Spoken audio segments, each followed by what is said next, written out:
कहानी शुरुआत होती है। हम देखते हैं एक ठंडी जगह को जो पूरा जंगल बर्फ की सफ़ेद चादर में ढका हुआ था। तभी दो सुंदर बहनें जिंजर और ब्रिजेट एक घोड़े पर सवार होकर जंगल के रास्ते पर चली जा रही थीं।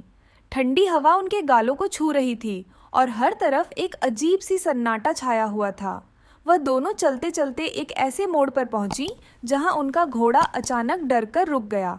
उसकी आंखों में अजीब सा भय था, लेकिन जिंजर और ब्रिजेट समझ नहीं पाई कि घोड़ा इतना घबराया हुआ क्यों है। वे तुरंत नीचे उतरी और उसे पैदल आगे ले जाने लगीं। वह दोनों जैसे जैसे घोड़े के साथ आगे बढ़ीं, उन्होंने देखा कि पेड़ों में एक अजीब आदिवासी सिंबल्स लटक रहा था।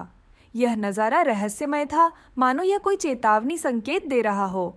कुछ ही देर बाद वे एक पुरानी झोपड़ी के पास पहुंची। उस झोपड़ी का दरवाज़ा टूटा हुआ था और अंदर का नज़ारा काफ़ी भयानक था। खून से सना हुआ फर्श, उलटी पलटी चीज़ें और टूटी हुई दीवारें हो गई थीं, और वहीं बाहर एक बूढ़ी आदिवासी महिला खड़ी थी। उसकी आंखों में उदासी थी, जैसे कि उसके साथ कुछ बुरा हुआ हो। फिर उस बूढ़ी महिला ने दोनों बहनों को देखा और धीरे से कहा, तुम्हारी बहन कई ग्रीष्म ऋतुओं से लापता है ना? इसके बाद उस महिला ने उन दोनों को एक एक चमड़े की माला दी, जिसमें गाय की खोपड़ी लटक रहा था। जिंजर और ब्रिजेट ने कुछ समझे बिना ही वह माला पहन ली। वह बूढ़ी औरत ने कुछ भविष्यवाणी की, लेकिन उन लड़कियों को समझ में कुछ नहीं आया। तभी उनका घोड़ा घबराकर उछल पड़ा और जंगल की ओर भाग गया। जिंजर और ब्रिजेट घोड़े के पीछे दौड़ी, लेकिन वह तेजी से आंख से ओझल हो गया। दोनों भाग रहे थे, तभी ब्रिजेट का पैर अचानक एक भालू के ट्रैप में फंस गया। वह ट्रैप लोहे का था, वह बहुत मजबूत था, और इसके बाद ब्रिजेट दर्द से चीख पड़ी और उसकी बहन जिंजर ने उसे निकालने की पूरी कोशिश की, लेकिन वह ट्रैप टस से मस भी नहीं हुआ। ब्रिजेट की आंखों में आंसू आ गए और उसको बहुत ज़्यादा दर्द होता रहा था। तभी जिंजर ने मदद लेने के लिए बूढ़ी महिला की ओर दौड़ पड़ी और ब्रिजेट अब अकेली थी। वह जंगल सुनसान और डरावना लग रहा था, और तभी उसने झाड़ियों में कुछ हरकत महसूस की। वह पूरी तरह से घबरा गई और उसकी सांस तेज हो गई। तभी झाड़ियों में से एक बड़ा ही खूंखार भेड़िया निकल आया और उसकी चमकती हुई आंखें सीधे ब्रिजेट पर टिकी थीं, और वह धीरे धीरे उसके करीब आ रहा था। तभी कहीं से एक जवान आदिवासी लड़का आया। उसका नाम हंटर था। उसने भेड़िए को देखा और धीरे से सीटी बजाई। वह भेड़िया वहीं रुक गया, लेकिन फिर भी वह भेड़िया ब्रिजेट को घूरता रहा। और उसी समय जिंजर दौड़ती हुई आई और वो डर के मारे एक लकड़ी उठाकर हंटर के सिर पर दे मारी। हंटर लड़खड़ा गया, लेकिन उसने तुरंत स्लिंग शॉट निकाला और उसने जिंजर के चारों ओर लपेट दिया। जिंजर जमीन पर गिर पड़ी और हंटर धीरे से ब्रिजेट के पास गया और उसके पैर में फंसा ट्रैप खोल दिया, और ब्रिजेट ने जल्दी से अपना पैर बाहर खींच लिया। और फिर हंटर ने उसकी चोट पर आदिवासी दवा लगाई, जिससे उसका दर्द तुरंत कम होने लगा। फिर उसने जिंजर को स्लिंगशॉट से आज़ाद किया और वो अपने भेड़िए को बुलाकर वहाँ से जाने लगा। जाते जाते उसने जिंजर और ब्रिजेट की ओर देखा और सीटी बजाकर उन्हें अपने पास बुलाया। जिंजर और ब्रिजेट ने एक दूसरे को देखा। उन्होंने सोचा कि उसके साथ जाने के अलावा उनके पास कोई और चारा नहीं है, और फिर वह दोनों धीरे धीरे हंटर के पीछे चल पड़ी। आगे बड़ा ही घना जंगल था, और उस जंगल के पार था एक विशाल किला। घना जंगल काले साए की तरह किले के चारों ओर फैला हुआ था। किले के ऊंचे दीवार पर क्लॉड नाम का एक पहरेदार खड़ा था, जो चारों तरफ नजरें घुमाकर खतरे की निगरानी रख रहा था। और तभी अचानक उसकी नज़र सामने से आते जिंजर, ब्रिजेट और हंटर पर पड़ी। वे सब किले के विशाल लोहे के दरवाजे के पास पहुंच चुके थे।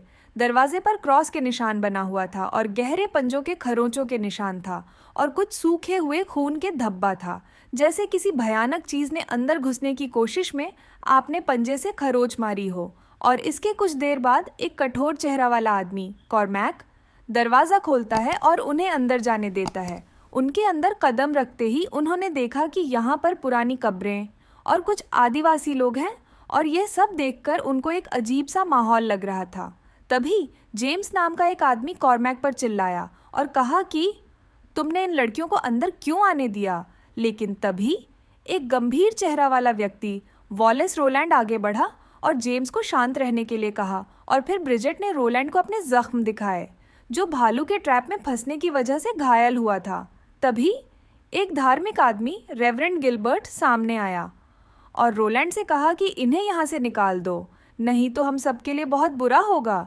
लेकिन इससे पहले कि कोई फैसला होता, एक डॉक्टर मर्फी आगे बढ़ा और ब्रिजेट के घाव का इलाज करने लगा। थोड़ी देर बाद रोलैंड ने इन दोनों को अपना परिचय दिया और दोनों बहनों को रात के खाने के लिए इनवाइट किया। और फिर सब डिनर हॉल में आ गए और अब रेवरेंड गिलबर्ट ने खाना खाने से पहले प्रार्थना शुरू की, लेकिन तभी जिंजर बीच में आमीन बोलकर उसे रोक देती है। और फिर सबने खाना खाने शुरू कर दिया और तभी डॉक्टर मर्फी ने बताया कि भोजन अब बहुत कम बचा है। तभी दरवाज़ा खुला और हंटर अंदर आया। उसने एक भेड़िए का निचला जबड़ा टेबल पर रख दिया।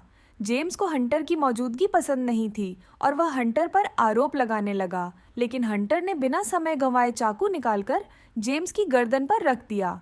चारों ओर सन्नाटा छा गया।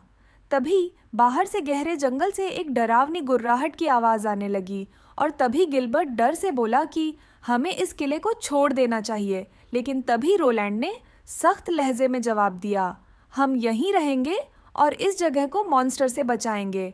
और इसके बाद देखते हैं कि रात काफ़ी गहरी होने लगी। इसके बाद जिंजर और ब्रिजेट अपने कमरे में गईं और जैसे ही वे बिस्तर पर लेटी कि तभी रेवरेंड गिलबर्ट उनके पीछे आ गया और उसने कहा, बाहर मॉन्स्टर घूम रहे हैं। इसके बाद दोनों बहनों ने जल्दी से दरवाज़ा बंद कर दिया। आधी रात के बीच में जिंजर की आंखों में अजीब से सपने आने लगा। उसको लग रहा था कि कोई भयानक चीज़ उसको देख रही थी और उधर उसकी बहन ब्रिजेट गहरी नींद में थी। लेकिन जिंजर को डर की वजह से उसको प्यास लग गई थी। तभी वह उठी और पानी लेने बाहर चली गई। लेकिन तभी एक अजीब सी आवाज़ आई और वह आवाज़ का पीछा करते हुए जिंजर एक छोटे से कमरे में पहुंच गई और वह देखती है अंदर एक कोने में एक बच्चा दुबका हुआ है। इसके बाद जिंजर ने धीरे से उसके कंधे पर हाथ रखा और वह पलटा और वह देखी कि उसका चेहरा काफ़ी भयानक लग रहा था। और तभी जिंजर ज़ोर से चिल्लाई, लेकिन तब तक उस बच्चे ने उसके कंधे पर काट लिया। और अब सुबह होते ही जिंजर ने ब्रिजेट को जगाया और तभी ब्रिजेट ने देखा कि जिंजर के कंधे पर गहरे दांतों के निशान बना हुआ है। जिंजर ने कहा कि हमें ऐसे कहीं और जाना होगा।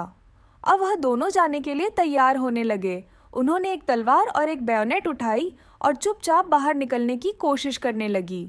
और तभी मेन दरवाजे पर जाकर उन्होंने उसे खोलने के लिए लकड़ी हटाई और तभी जेम्स अचानक वहीं पर आ गया और जिंजर को जोर से थप्पड़ मारा और जिंजर जमीन पर गिर पड़ी और जेम्स ने ब्रिजेट को भी धक्का मार दिया। लेकिन इस बार जिंजर उठकर उससे लड़ने के लिए तैयार हो गई। लेकिन इससे पहले कि वे कुछ कर पाते, ब्रिजेट ने अपनी बंदूक सीधा जेम्स के सिर पर तान दी और तभी दरवाजे के बाहर से भयानक जीव की आवाज़ें आने लगीं।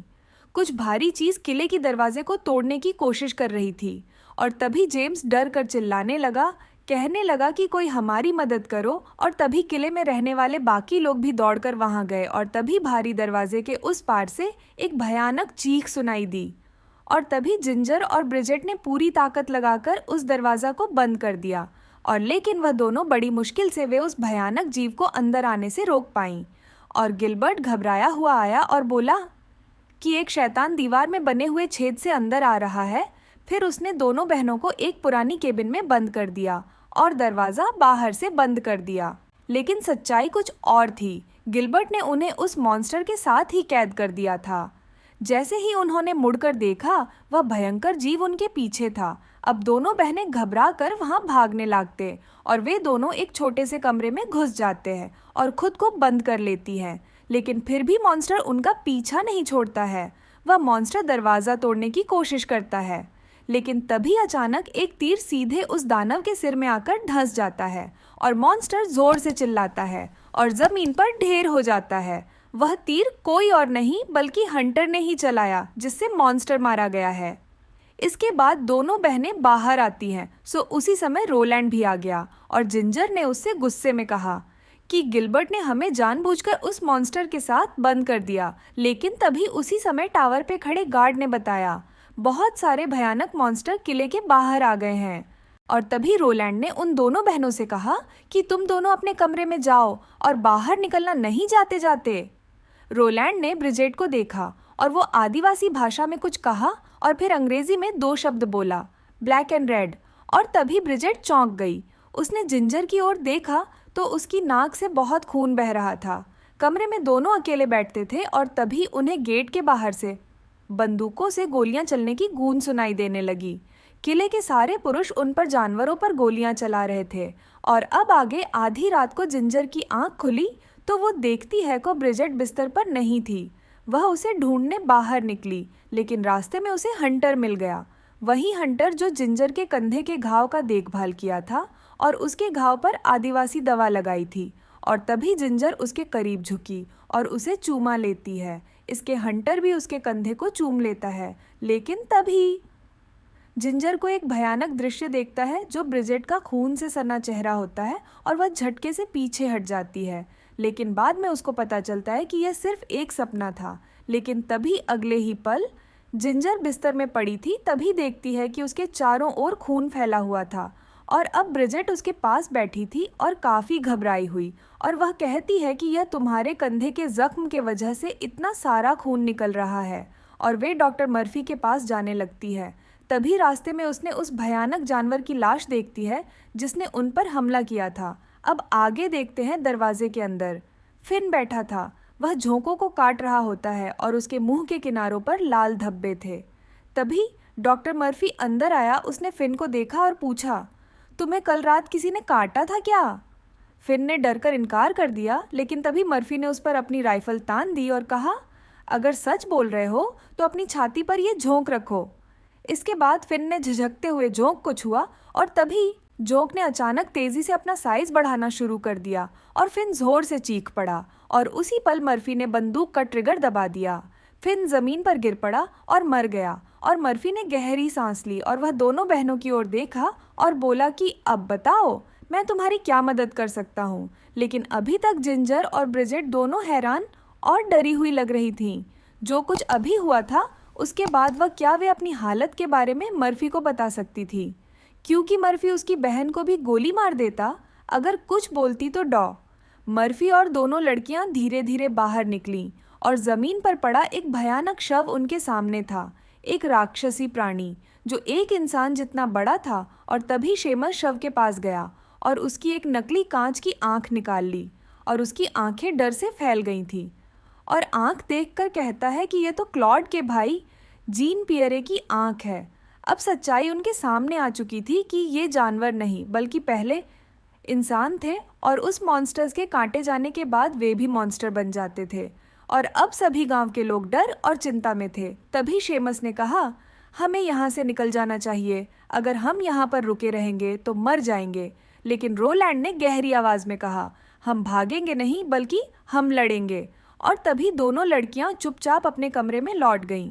इसके बाद जिंजर ने ब्रिजेट की ओर देखा और फुसफुसाकर कहा कि रोलैंड का बेटा जिसने मुझे काटा था वह भी बदल रहा है और अब मैं भी जानवर में बदल जाऊंगी। लेकिन तभी ब्रिजेट ने घबरा कर कहा, नहीं, तुम वैसी नहीं बन सकती। लेकिन जिंजर को सच का पता चल चुका था। उसका शरीर बदलने लगा था। उधर रोलैंड अपने बेटे के कमरे में जाता है और देखता है तो पूरा कमरा खाली था।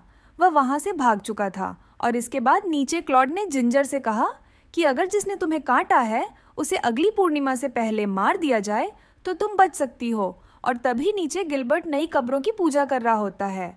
गांव के बीच में एक बड़ा आग जलाया गया था। मॉन्स्टर के शव को उसमें डाल दिया गया। इसके बाद क्लॉड ने उसका कटा हुआ सिर खंभे पर टांग दिया और कहा, यह बाकी मॉन्स्टर के लिए चेतावनी है। और अब चांद लगभग पूरा हो चुका था। इसके बाद ब्रिजेट ने जिंजर का घाव देखती है तो उसका जख्म ठीक हो रहा था, लेकिन वहां फर उगने लगी थी। और तभी ब्रिजेट ने डरते हुए पूछती है कि यह क्या हो रहा है मुझे। लेकिन तभी रोलैंड ने ब्रिजेट से कहा कि मुझे पता है कि तुमने मेरे बेटे को क्यों भागने दिया, क्यों तुम उसको मारना चाहती हो, लेकिन उसने कोई लड़ाई नहीं की। बस ब्रिजेट का लॉकेट वापस उसके हाथ में रख दिया और चला गया। इसके बाद अंधेरी रात में जिंजर अपने कमरे में सो रही होती है, लेकिन तभी कोई परछाई धीरे धीरे उसकी ओर बढ़ रही होती है और उसको महसूस होता है कि कुछ उसके पास आ रहा था। लेकिन तभी अचानक जिंजर के बिस्तर में कोई घुसने लगता है। वह घबरा कर जाग जाती है और जोर से चिल्लाई। वह वही लड़का जो पहले मर चुका जर्फी था और वह भागकर कोने में छिप जाता है। और तभी ब्रिजेट कमरे में दाखिल होती है और तभी जेफरी तेजी से वहां से भाग निकला। लेकिन तभी शेमस अपने कमरे में था। जब उसे अटारी से अजीब आवाजें आईं तो वह जैसे ही वह ऊपर गया तभी जेफरी अचानक उस पर झपट पड़ा और शेमस जमीन पर गिर पड़ा और फिर वह वहाँ से गायब हो गया। और कुछ मिनटों बाद गांव के लोग शेमस को ढूंढते हुए उसके पास पहुंचे, लेकिन उन्होंने जो देखा उससे सभी दंग रह गए, क्योंकि वहां पर सेमस मुंह के बल जमीन पर मरा पड़ा था और उसके पास जिंजर के बालों का एक टुकड़ा भी था। और अब गांव के लोगों को लगा कि जिंजर ही हत्यारी है, उसने ही शेमस को मारा है, और अब वह लोग उसे जबरदस्ती बाहर घसीट कर लाते हैं। इधर जेम्स ने ब्रिजेट को बिस्तर पर दबोच लिया होता है, लेकिन वहाँ पर एक छोटा लड़का मिलो होता है। वह यह सब देख रहा होता था और वह तुरंत रोलैंड को बुलाने जाता है, लेकिन तभी ब्रिजेट ने जेम्स का हाथ को काट लिया और जेम्स दर्द से चिल्लाया और गुस्से में उसे जोर से मारा। और तभी वहाँ पर रोलैंड बंदूक ताने हुए दरवाजे के पास खड़ा होता है। उसने गुस्से से जेम्स को बाहर जाने का बोल दिया। इसके बाद डॉक्टर मर्फी के दफ्तर में गिलबर्ट क्लॉड एंड कॉर्मैक ने जिंजर को एक मेज पर बांध दिया था और डॉक्टर उस पर झोंक छोड़ने वाला था, लेकिन तभी रोलैंड ने डॉक्टर मर्फी को गोली मार दी और कहता है कि कोई उसे हाथ नहीं लगाएगा।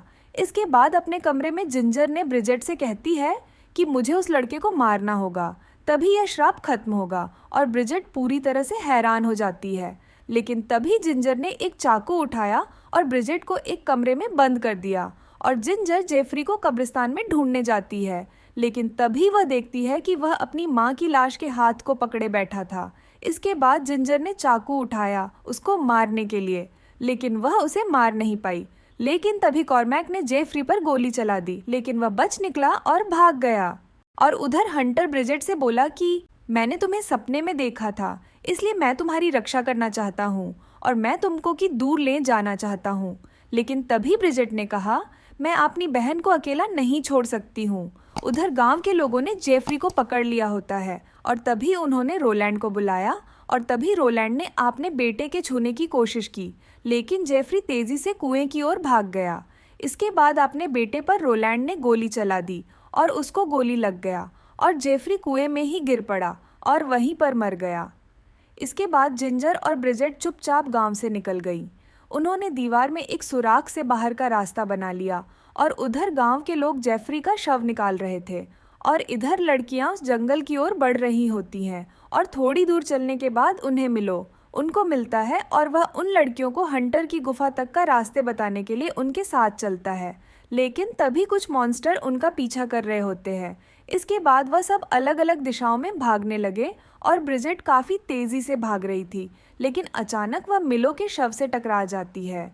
वह अब मारा जा चुका था, किसी ने उसे भयंकर तरीके से मार डाला था। और इसके बाद जिंजर धीरे धीरे उसकी ओर बढ़ती है और दोनों मिल जाती हैं। इसके बाद जिंजर ने ब्रिजेट की आंखों में देखा और धीरे से कहा, मैंने ही मिलो पर हमला किया था। अब ब्रिजेट बिल्कुल चौंक जाती है और सोचती है, तो क्या अब मेरी बहन भी मॉन्स्टर बनने लगी है? और वे धीरे धीरे पीछे हटने लगी और फिर वह वहाँ से हंटर की गुफा की ओर भाग जाती है और वह देखती है कि गुफा के अंदर वह बूढ़ी औरत बैठी थी।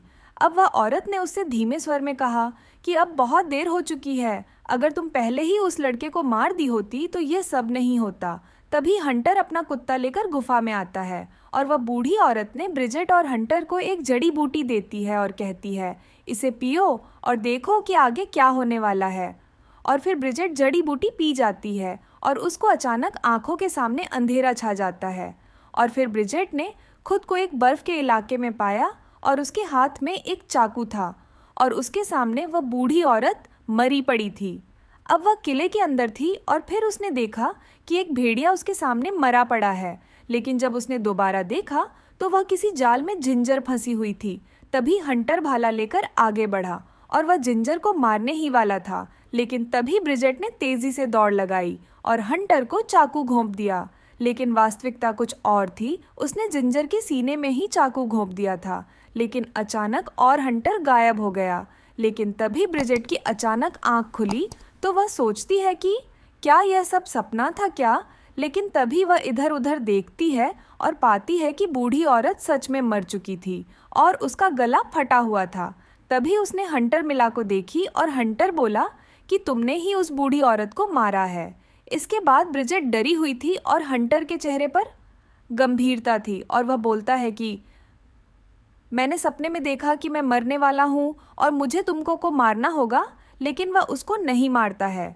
और वे किले में लौट आए जहां हंटर ने ब्रिजेट को जेम्स के हवाले कर दिया। और कुछ घंटों बाद रात हो जाती है और ब्रिजेट एक छोटे से अंधेरे कमरे में थी और उसका हाथ बंधे हुए थे और उसके सामने गिलबर्ट बैठा और कहा कि अपने पापों की माफ़ी मांग लो, लेकिन ब्रिजेट उसे खरी खोटी सुनाती है। तभी गुस्से गिलबर्ट ने उसे डायन कहा और बाहर खींच लाया, लेकिन तभी गेट पर किसी ने आहत हुई, वह कोई और नहीं बल्कि उसकी बहन जिंजर ही थी जो वापस आ गई थी।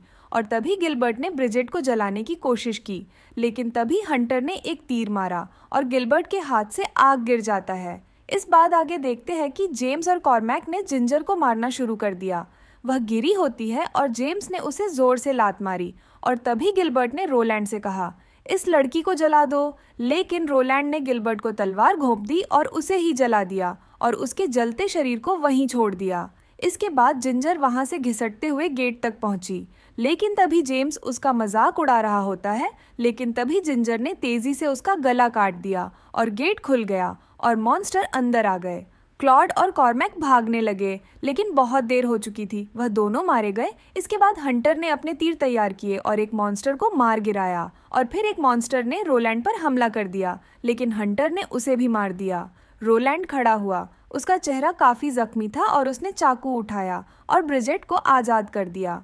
हंटर एक और भेड़िए को कुल्हाड़ी से मार गिराता है, लेकिन तभी एक भेड़िया उस पर झपटता है और उसका हाथ काट लेता है। इसके बाद अंदर रोलैंड ने चारों तरफ आग लगा देता है और वह सीढ़ियों पर चढ़कर शांति से बैठ जाता है और अपनी बंदूक लॉड करता है और खुद को गोली मार लेता है।